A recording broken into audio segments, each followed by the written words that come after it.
Bom dia. Abram a apostila 6 na página 157. E anotem no alto da página o nome desta videoaula: Eletrodinâmica Teoria. Muito bem. Nós terminamos os estudos sobre eletrostática. O que é eletrostática? Eletricidade estática.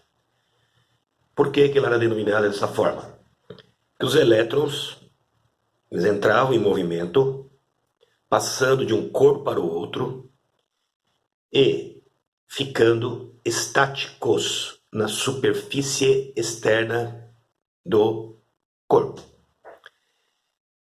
Na eletrodinâmica, os elétrons entrarão em movimento e permanecerão em movimento no interior do corpo enquanto uma condição estiver acontecendo. Já já vamos verificar qual é essa condição para que tenhamos elétrons em movimento no interior de um corpo, isto é, eletrodinâmica. Escrevo aqui na frente, corrente elétrica. O que vai ser corrente elétrica para nós? Então escrevam aqui, cargas elétricas em movimento no interior de um corpo. Então, cargas elétricas em movimento no interior de um corpo. Então, os corpos podem ser sólidos, líquidos ou gasosos. Então, nos sólidos, quais são as cargas que entrarão em movimento? Elétrons. Ok? Nos gases,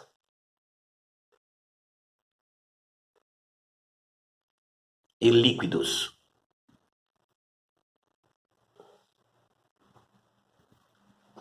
aqui na frente, íons. E o que é um íon?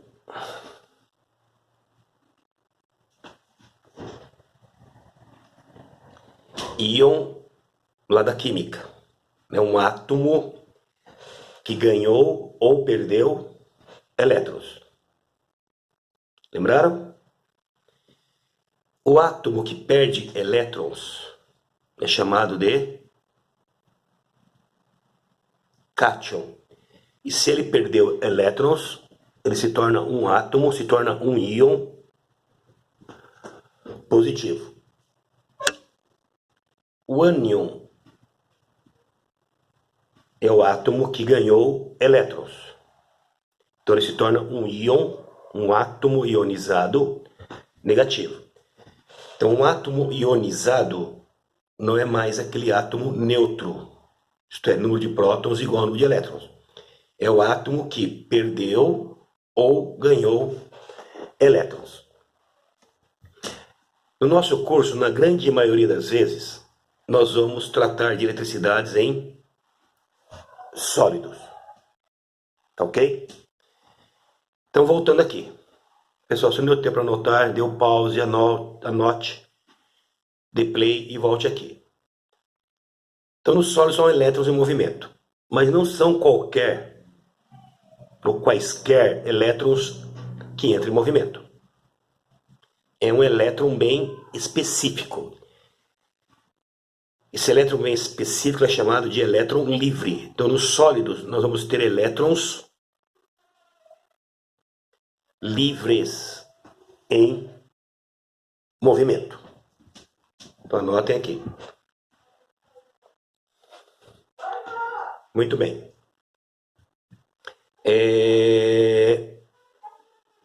vamos definir o que são, então, elétrons livres. Então, venho aqui. Vamos lembrar basicamente o que é um átomo. O que é um átomo? Existe uma região onde estão prótons e estão os nêutrons. Ao redor dessa região, estão orbitando, estão girando ao redor dela os elétrons. Estão lembrando? Esses elétrons se distribuem em camadas, que na química são chamadas de camadas eletrônicas. Estão se lembrando? A primeira camada é a camada K, a segunda L, aí vem lá M, N, O, P, penúltima, e Q, a última. Os elétrons, eles estão ligados ao núcleo. Então vem aqui, desenha um eletrãozinho. Por quê? Porque o elétron é negativo e o próton é positivo. Então, entre os dois, vai existir uma força elétrica. Então, aqui, entre o elétron e o próton, existe uma força elétrica. Nós já vimos lá na eletrostática que esta força elétrica depende do quê? Das cargas e da distância. Lei de Coulomb. Estão lembrados? F igual K, Q1 vezes Q2 sobre D ao quadrado. Então, novamente, eu reforço. Física não é uma colchinha de retalhos. O que eu vi lá atrás, fica lá atrás. Se eu não aprendi, não tem problema, porque eu não vou usar mais. Daqui para frente eu vou me dedicar e vou recuperar o que eu não estudei lá atrás. Não é verdade. Para você entender o que vai acontecer daqui para frente, você precisa saber o que aconteceu lá atrás. Então, muito bem. Se a distância entre as cargas aumenta, quem são as cargas aqui? Prótons e elétrons. Se a distância aumentar, o que acontece com a força? Diminui. Por isso que esses elétrons que estão na última camada são chamados de elétrons livres. Por quê? Estão fracamente ligados ao núcleo. Com isso, é muito fácil, muito não, mas é bem mais fácil colocar esse elétron da última camada em movimento do que o elétron que está aqui na primeira camada, ou na segunda camada, ou na terceira camada. Esses elétrons estão fortemente ligados ao núcleo. Na última camada, quando eles estão fracamente ligados ao núcleo, qualquer energiazinha externa que ele receba poderá colocá-lo em movimento. E se eu coloco elétrons em movimento, eu tenho uma corrente elétrica. Ok? E o problema é exatamente esse. Como colocar esses elétrons em movimento? Esse é o problema. Observe que nessa figura de baixo, ele mostra um condutor sólido, um corpo sólido. Microscopicamente falando, as partículas que formam o corpo, elas estão se movimentando aleatoriamente no interior do corpo. Essas partículas possuem elétrons livres, ligados a ela. Eu preciso colocar esses elétrons livres em movimento. Ora, para colocar uma carga elétrica em movimento, nós já vimos isso aí anteriormente. Vem aqui de volta nesse desenho. Eu preciso criar um campo elétrico. Se eu crio um campo elétrico, pega uma carguinha que esteja aqui dentro. E aqui eu tenho uma carga elétrica. Aqui, pessoal, façam isso. Então, se eu crio o campo elétrico, essa carga elétrica vai ficar parada aqui? Não, né? Ela vai entrar em movimento. Para onde? Qual é o sinal dessa carga elétrica? Positivo. Se o campo elétrico tem esse sentido, esse lado é positivo ou é negativo? O campo vai do positivo para o negativo. Então, o que vai acontecer aqui?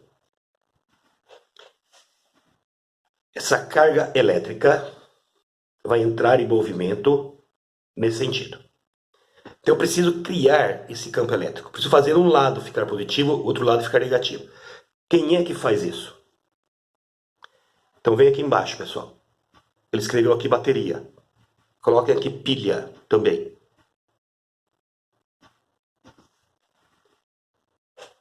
Existem vários tipos de dispositivos que criam um campo elétrico. Esses dispositivos são chamados de gerador.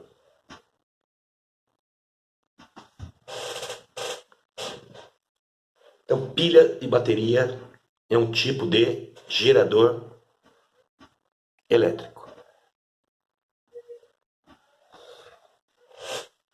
No caso aqui, esse gerador elétrico é do tipo químico.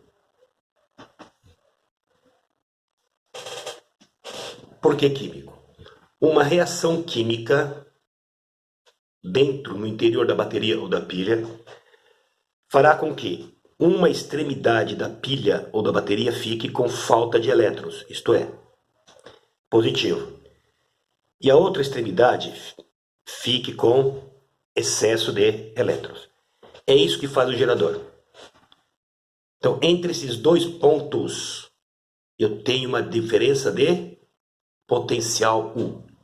Então, lembrando, pessoal, esse U é diferença de potencial, DDP. Ok? Então, qual é a condição necessária para eu colocar essas cargas em movimento? Que eu tenha uma DDP. Ora, para eu ter uma DDP, eu preciso de um gerador. Correto? Então, o que é o gerador? É um dispositivo que produz uma DDP. Por enquanto, para nós, vamos trabalhar apenas com geradores químicos. Ok? Já vou colocar aqui qual símbolo nós vamos utilizar para representar um gerador químico. Então anotem aqui do lado, aqui olha, o símbolo. Duas retas verticais paralelas, uma maior, uma menor. Desse jeito. Tá ok? Onde o traço maior representa o lado positivo e o traço menor representa o lado negativo. Ok? Muito bem.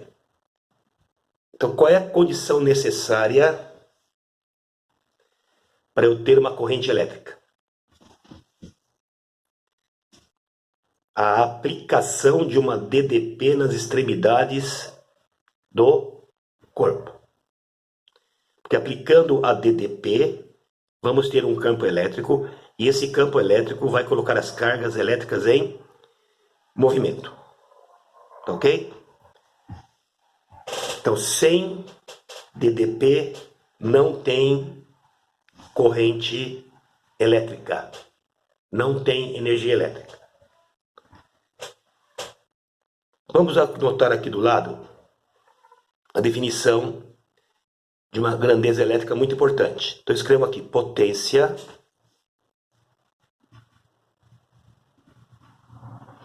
elétrica.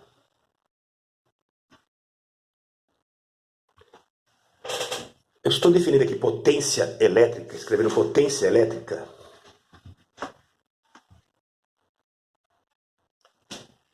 Mas isso aqui é a definição geral de potência, que nós já vimos lá no primeiro ano. Então, potência P é igual energia sobre tempo. Isso aqui é uma definição que já vimos lá no primeiro ano. A unidade no SI, energia é joule. Tempo é segundo. Esse termo joule por segundo recebeu o nome de watt, cujo símbolo é W maiúsculo. Ok? Anotaram? Tá, então vamos continuar.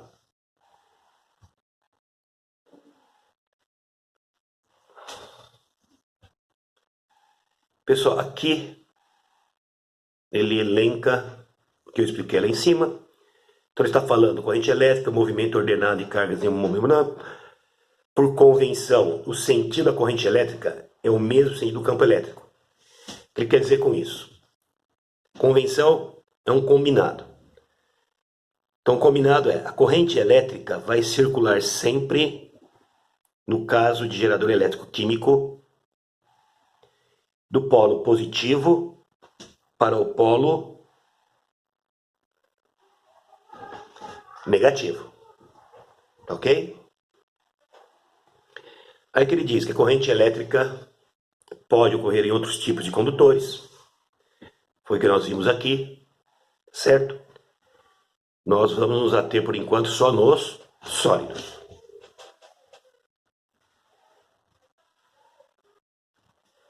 Intensidade da corrente elétrica I. Vamos escrever aqui do lado o que é energia elétrica. Então, energia. Deixa eu acertar aqui o enquadramento. Energia elétrica.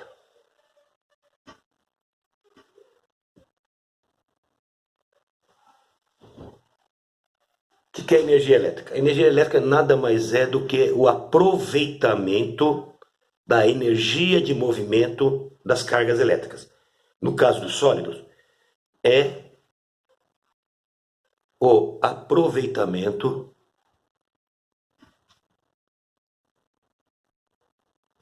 da energia de movimento das partículas.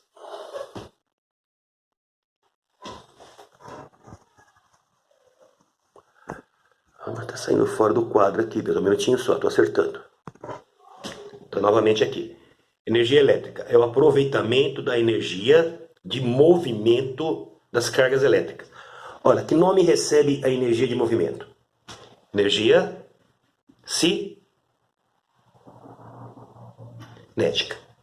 Então, na hora que eu estou utilizando energia elétrica, eu não estou consumindo elétrons. Não é isso.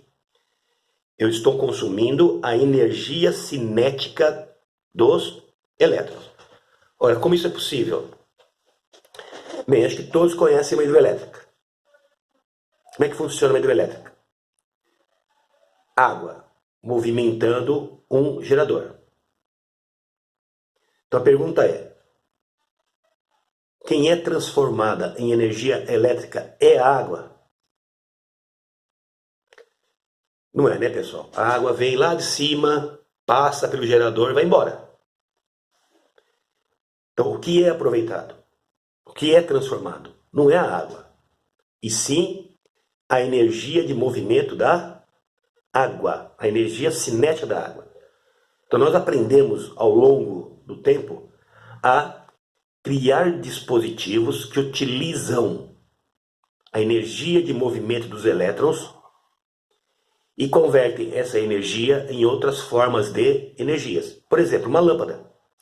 Uma lâmpada, quer dizer, um determinado tipo de lâmpada, converte o movimento dos elétrons, a energia cinética dos elétrons em luz. E às vezes calor. Muitas vezes, muito mais calor do que luz. Muito bem. O que é a intensidade da corrente elétrica? É o I. O que está escrito aqui? Então anota aqui do lado. Quantidade de cargas, no nosso caso mais específico, no caso dos sólidos, elétrons. Quantidade de cargas que passam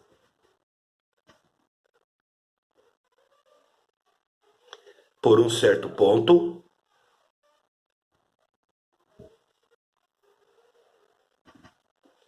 em um determinado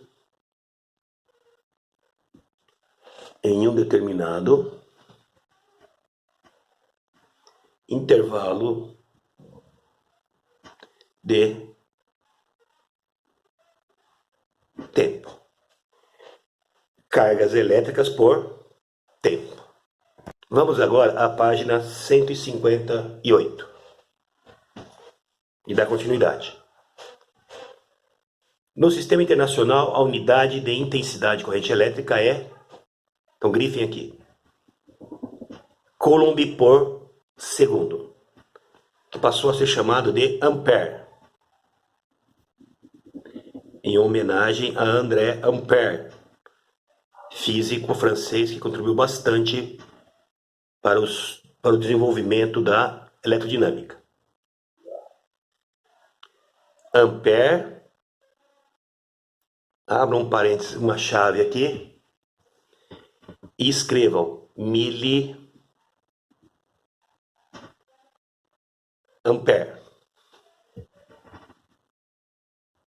O que é o miliampere?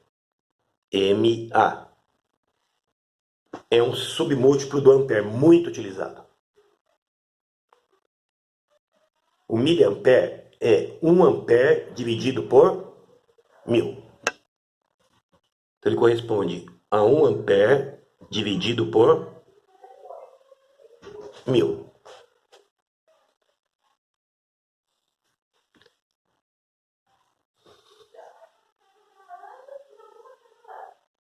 Então vem aqui do lado. Portanto, 1 ampere é igual a 1000 miliamperes. Essa relação é muito importante. Vai ser muito útil. Da onde veio isso daqui? Olha? A fórmula é esta. A lei é esta. Isso aqui não é.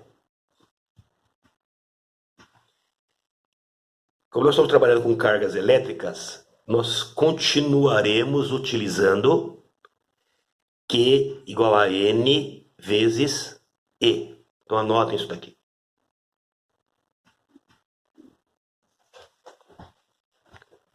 Ok?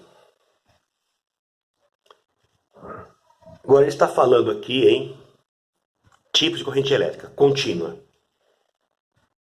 Escrevo aqui do lado. Gerada por pilhas e baterias. Por que contínua? Pessoal, nós vimos lá atrás, se eu tenho um condutor aqui, se eu fizer com que esse lado ele fique positivo e esse lado negativo, e como é que eu consigo isso? Ligo a um gerador químico, ao símbolo de gerador químico, positivo ou negativo. Se eu tenho elétrons aqui dentro, então desenho os elétrons, eles entrarão em movimento, em qual sentido? Para a direita ou para a esquerda? Como o elétron é negativo, ele vai ser atraído pelo positivo. Então vai haver um movimento contínuo dos elétrons do polo positivo para o polo negativo, do lado positivo do gerador condutor do corpo para o lado negativo do corpo. Movimento contínuo, de um polo a outro. Tá ok? Corrente alternada. Bem, a corrente alternada não dá para nós explicarmos aqui exatamente como é, porque nos falta ainda conhecimento sobre eletromagnetismo. Mas imagine um elétron aqui. O gerador, que vai ser ligado aqui, ele não tem uma polaridade fixa. Isto é, um lado positivo e outro lado negativo. Os polos ficam mudando. Ora esse lado é positivo, ora esse lado é negativo. Ora esse lado é positivo, ora esse lado é negativo. Então eles ficam alternando a polaridade. Com isso, o elétron, ora ele vai para lá, sei lá, movimento de ida. Ora ele vem para cá, movimento de volta. Ele fica alternando a posição dele em torno de um ponto aqui no condutor. Quem gera esse tipo de eletricidade são as tomadas, são aqueles dispositivos que nós temos nas residências. Todas as residências funcionam com corrente alternada. Então, quem produz a corrente alternada? Que tipo de gerador? Um exemplo é hidroelétrica. Finalmente, vamos falar sobre gráfico da corrente em função do tempo. Se eu tiver um gráfico da corrente em função do tempo, o cálculo da área da figura formada, e a figura formada é sempre um lado o gráfico e outro lado o eixo do tempo.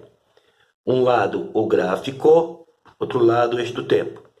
Se eu calcular essa área, ela vai ser numericamente igual a variação de cargas elétricas, ou simplesmente igual a carga elétrica. Muito bem. Tentem fazer os exercícios propostos na página 159 antes de assistir a próxima videoaula com as explicações e as correções desses exercícios. Tenham um bom dia.